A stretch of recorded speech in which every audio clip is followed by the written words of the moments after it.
খোয়াই শিক্ষক ভবনে আজ অনুষ্ঠিত হল সীতারাম স্মরণ। প্রয়াত সিপিআইএম সর্বভারতীয় সাধারণ সম্পাদক সীতারাম ইয়েচুরিকে ফুলমালায় স্মরণ করল সিপিআইএম।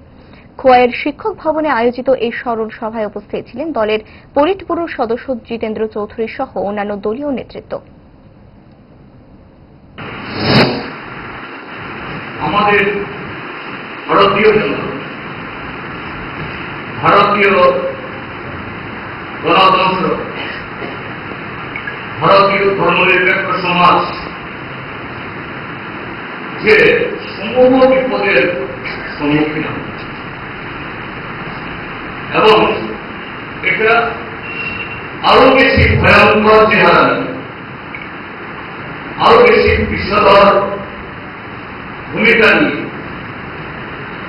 আমাদের দেশের গণতন্ত্রকে হ্রাস করা, সংবিধানকে সম্পূর্ণ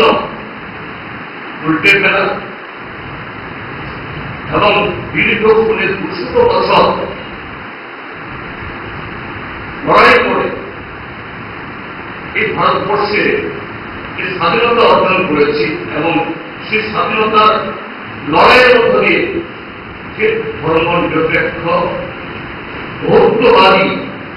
একটা জাতি, একটা সমাজ, একটা ব্যবস্থা, একটা জাতীয় কাঠামো তৈরি হয়েছে, আজকে সেই কাঠামোকে এক লহমায় তছনছ করে দেওয়ার জন্য আরএসএস, ভারতীয় জনতা পার্টি